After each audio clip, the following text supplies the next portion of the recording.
Hello guys আজি মই আয়ুৰ্বেদৰ ওপৰত ভিত্তি কৰি পেলাই এটি ভিডিঅ' আপোনালোকৰ ওচৰলৈ লৈ আহিছোঁ।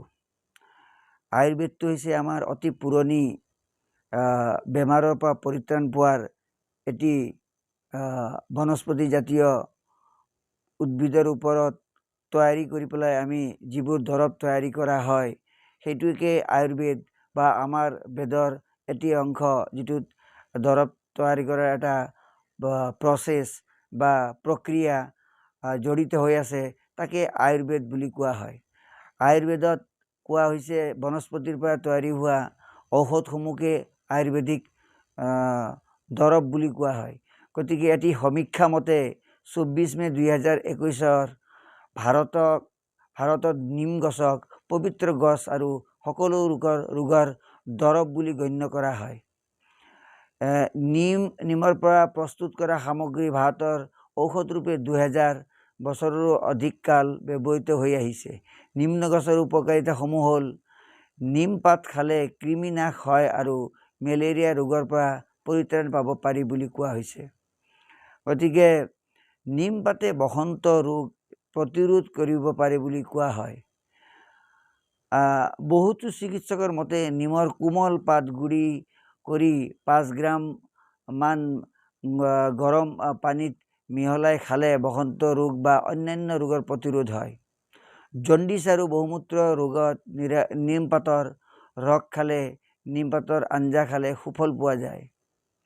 মহানিমৰ পাত সিজাই চেঁচা হ'লে ইয়াৰে মূৰ ধুলে উফি নাইকিয়া হয়, চুলিবোৰ ভাল হয়, মূৰৰ ছালৰ ৰোগ নিৰাময় হয়।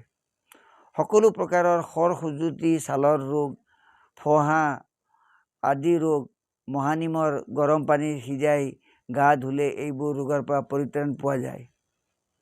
মহানিমৰ ফুল বা কোমল পাত ভাজি খালে কুকুৰিকণা ৰোগ ভাল হয়। সকলো প্ৰকাৰৰ জ্বৰ, কাহ, কফ আদিৰ পৰা পৰিত্ৰাণ পাবলৈ মহানিমৰ পাত আঞ্জা ব্যৱহাৰ কৰাটো উচিত। তেজ বমি হ'লে বা এনে বদহজম হৈ বমি হ'লে নিম পাতৰ ৰস খালে বন্ধ হয়। যকৃতৰ বিভিন্ন ৰোগ বা বিকাৰ হ'লে নিম পাতৰ ৰস নিয়মিত খালে ইয়াৰে যথেষ্ট সুফল পোৱা যায়। মূৰৰ ওকণি হ'লে গৰম পানীত নিম পাত সিজাই মূৰত সানিলে ওকণি নাইকিয়া হয়।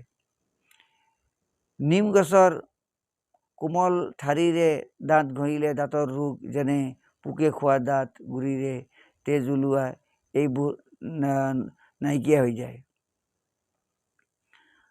নিমৰ গুটি বা পাত চূৰ্ণ কৰি খালে কৃমি, বাত, অৰ্শ, কুষ্ঠ, বাতৰক্ত বা প্ৰমেহ ৰোগ নিৰাময় কৰিব পাৰি। গতিকে নিমৰ পাঁচৰ পৰা 4ৰ পৰা 5টা শিলা যদি খালী পেটত আমি ৰাতিপুৱা নিমৰ পাত খোৱা যায়গে, তেনেহ'লে এই নিমৰ পাতে আমাৰ বিভিন্ন ৰোগৰ পৰা আমাক নিৰাময় বা বিভিন্ন ৰোগৰ পৰা আমি মুক্তি পাব পাৰোঁ বা পৰিত্ৰাণ পাব পাৰোঁ। নিমৰ পাত অতি পবিত্ৰ আৰু অতি নিৰাময়, বিভিন্ন বেমাৰৰ নিৰাময়ৰ এটি ভাল প্ৰক্ৰিয়া বুলি কোৱা হৈছে, ভাল উপায় বুলি কোৱা হৈছে। কিন্তু যিবোৰ মানুহৰ পেটৰ প্ৰব্লেম আছে, যিবোৰ মানুহৰ ইমিউন ছিষ্টেমটো দুৰ্বল বা লিভাৰৰ প্ৰব্লেম আছে, লগতে পেটৰ প্ৰব্লেম আছে, তেনেকুৱা মানুহে নিমৰ পাত খালী পেটত খোৱাটো উচিত নহয়। লগতে প্ৰেগনেণ্ট ওমেন, যেনেকৈ প্ৰসূতি মহিলাই নিমৰ পাত ব্যৱহাৰ কৰাটো উচিত নহয়। ইয়াৰে পৰা মিছকেৰেজ হয় বুলি কোৱা হৈছে। গতিকে কিছু অসুবিধাও আছে যিবোৰ আমি জানিব লাগে। গতিকে প্ৰেগনেণ্ট বা প্ৰসূতি মহিলাই নিমৰ পাত ব্যৱহাৰ কৰিব নালাগে। লগতে পেটৰ প্ৰব্লেম বা লিভাৰৰ প্ৰব্লেম থকা মানুহে নিমৰ পাতটো ব্যৱহাৰ কৰা উচিত নহয়। গতিকে খালী পেটত 4ৰ পৰা 5 শিলা নিমৰ পাত যদি সদায় চোবাই খোৱা যায়গে, ই বৰ এটি সুফল পোৱা যায় বুলি কোৱা হৈছে। 2 নম্বৰ কথা, নিমৰ পাতখিনি, মহানিমৰ পাতখিনি আমি 14 পৰা 15 দিন আমি প্ৰতি মাহে খাব লাগে।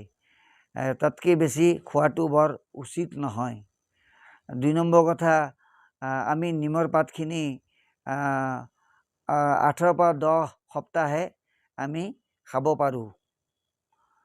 গতিকে নিমৰ পাতৰ এটি সুফল, যাৰ পৰা আমি বিভিন্ন বেমাৰৰ পৰিত্ৰাণ পাব পাৰোঁ, সেই বিষয়ে আপোনালোকৰ ওচৰত এই ভিডিঅ'টি লৈ আহিলোঁ আৰু আপোনালোকৰ লগত আলোচনা কৰিলোঁ। ভিডিঅ'টি কেনে লাগিল চাই আপোনালোকে শ্বেয়াৰ, কমেণ্ট, লাইক, লগতে যদি আপোনালোক যদি মোৰ চেনেলত নতুন তেনেহ'লে press bell icon for further notification, যাতে ভৱিষ্যতে এনেকুৱা ভিডিঅ' আহিলে আপোনালোকে নটিফিকেশ্যনটো পায়। 2 নম্বৰ কথা, লাইক, শ্বেয়াৰ আৰু কমেণ্টছ কৰিবলৈ পাহৰি নাযায়। Thank you and good night.